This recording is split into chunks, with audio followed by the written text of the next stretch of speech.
So welcome back to another video here on the channel where I upload every single day. So as the title says, I will be reviewing Joker. Now this is a film that I saw last year, obviously in the theaters. I did a full review on it last year. So Joker, I finally got this on Blu-ray. I say probably about 3 or 4 days ago I got this on Blu-ray. And I watched it 2 times in one day. And then I watched it again the next day. Love this movie to death. This is again. I'm trying not to go too much into spoilers. If you haven't seen the movie, then you probably shouldn't watch this because I'm going into full spoilers. Try not to go too much into spoilers, but I will try not to go into spoilers. But in some areas, some aspects, I'm going to have to.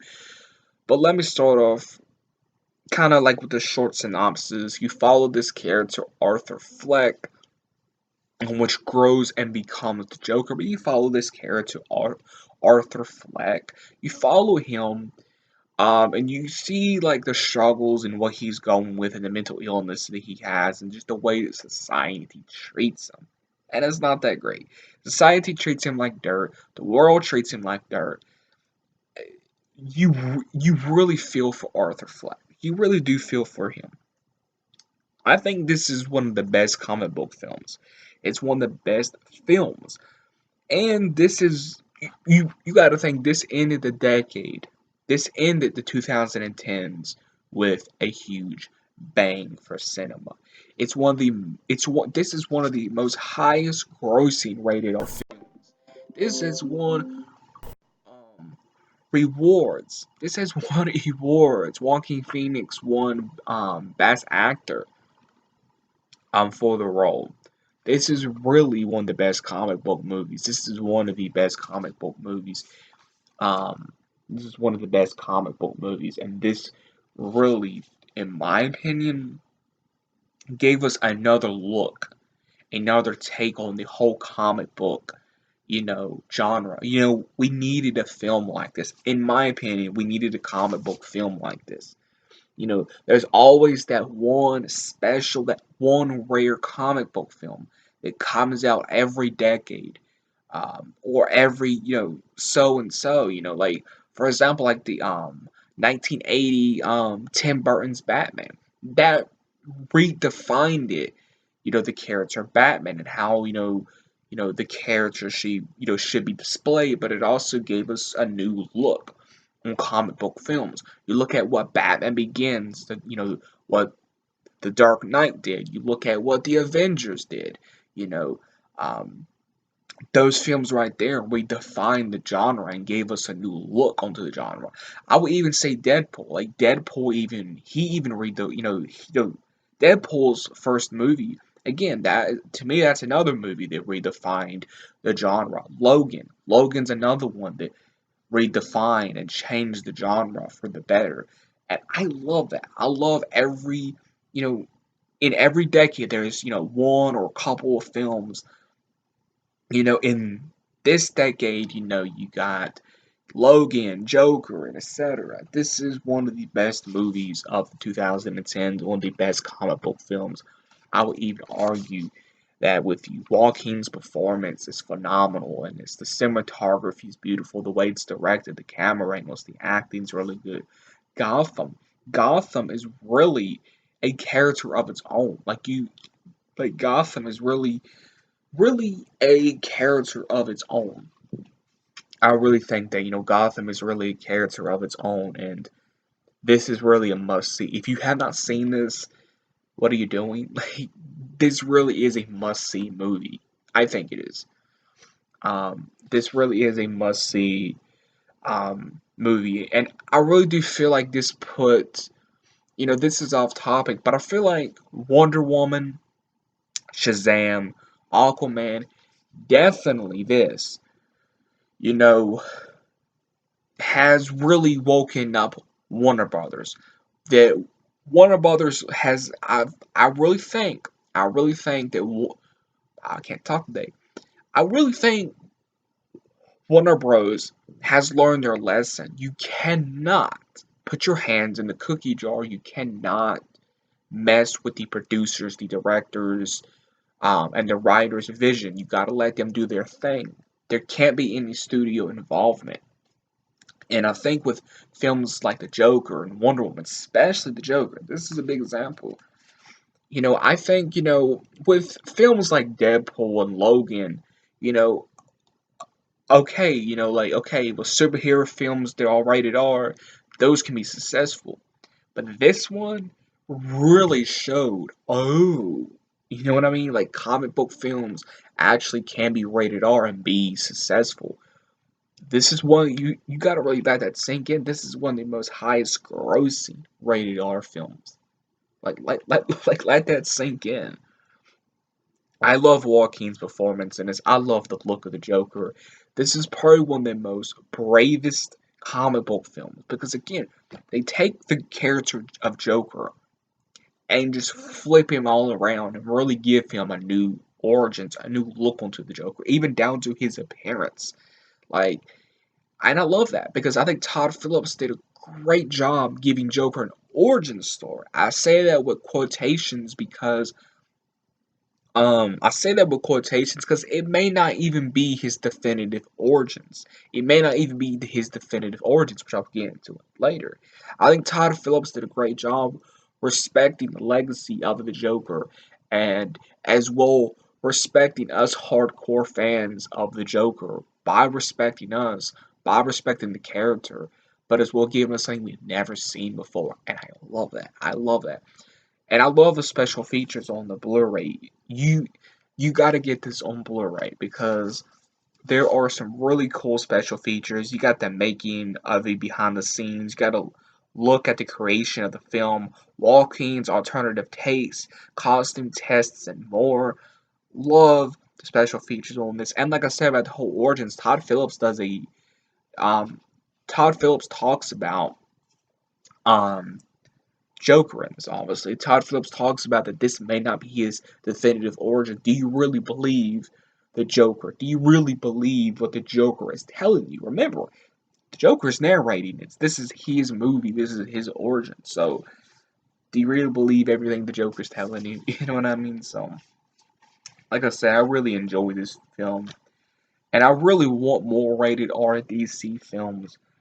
Like, Birds of Prey. Like Birds of Prey is going to be rated R.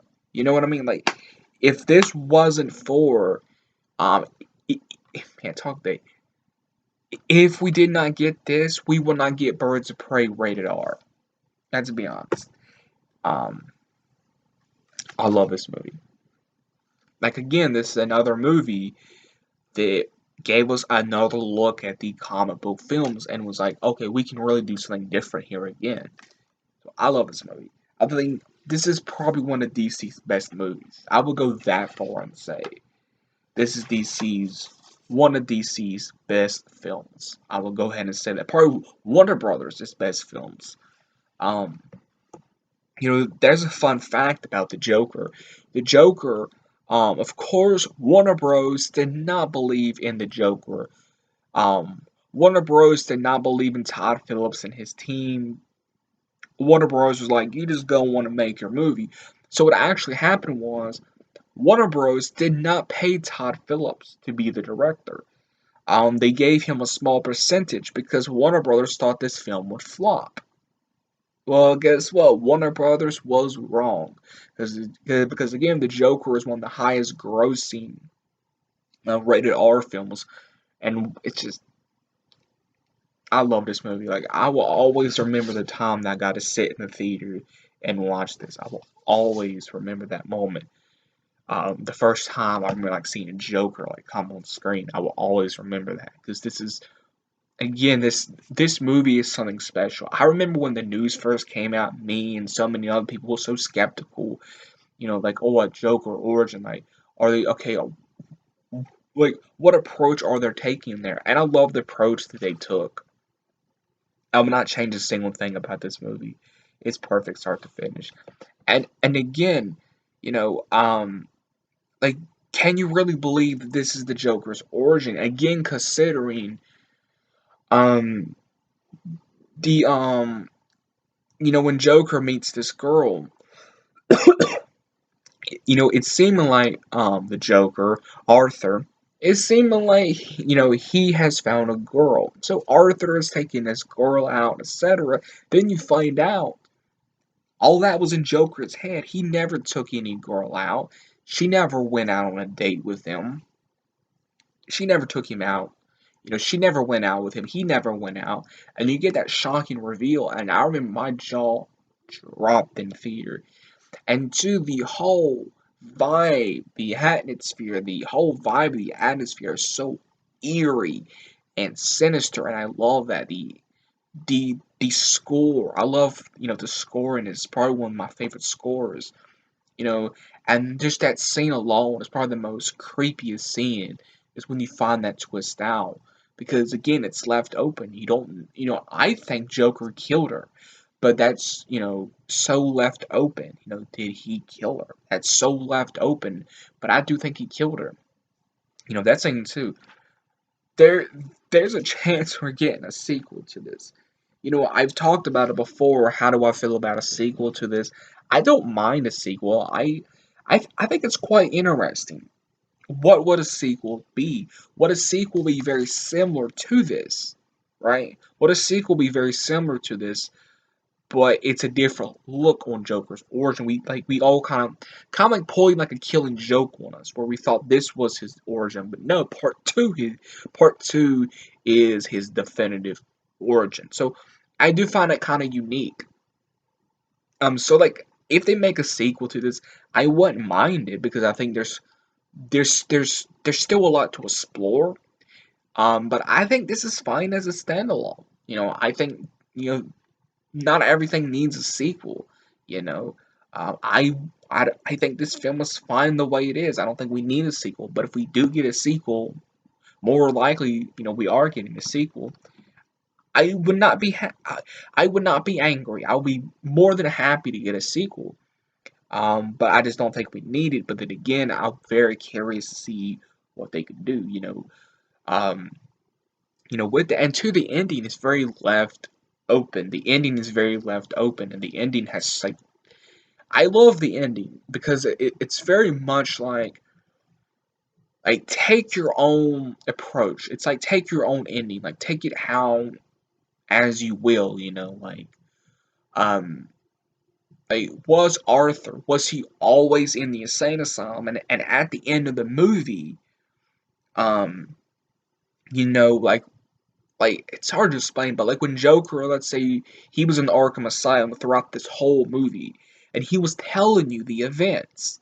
He was talking to the psychologist, and you was seeing the film play out in his head because he was telling the story to the psychologist at Arkham Asylum, and then let's say he kills the psychologist, he breaks out of Arkham Asylum, that's when the real events start. And then that could lead into the sequel that he's already established and everything like that. Because, you know, I love that. I really love the ending because again, it's really one of those endings where it's like, oh, okay, you can have it this way or you can have it that way. It's like there's so many approaches. There's really so many different approaches that you can actually take with the ending. I love the Joker. I think this is one of the best movies I have seen. It really does stand out. It really stands out from all the other Jokers. It really stands out from all the other comic book movies. Like I said, Arthur Fleck. I think he's a character. Where we can all somewhat relate to. He's a character where we can all somewhat relate to. And if you are a comic, um, can't talk today. If you are a fan of the comic, The Killing Joke, you, you will see like what I'm about to say. Arthur Fleck, he is the definition of one bad day because in The Killing Joke, Joker says in that comic, all it takes is one bad day. Arthur Fleck, he is the definition of one bad day as he gets fired from his job. His mom is kind of acting kind of strange at some parts. Like, you can tell his mom really doesn't believe in his comedy.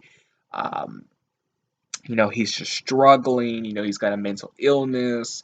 You know, there's all of this going on. There's all this going on. So yeah, you know, the other thing, now, like I said, there's spoilers. The other thing is, again, it's left open, and I love that it's left open. And even if they make a sequel, I kind of don't want it to be explained.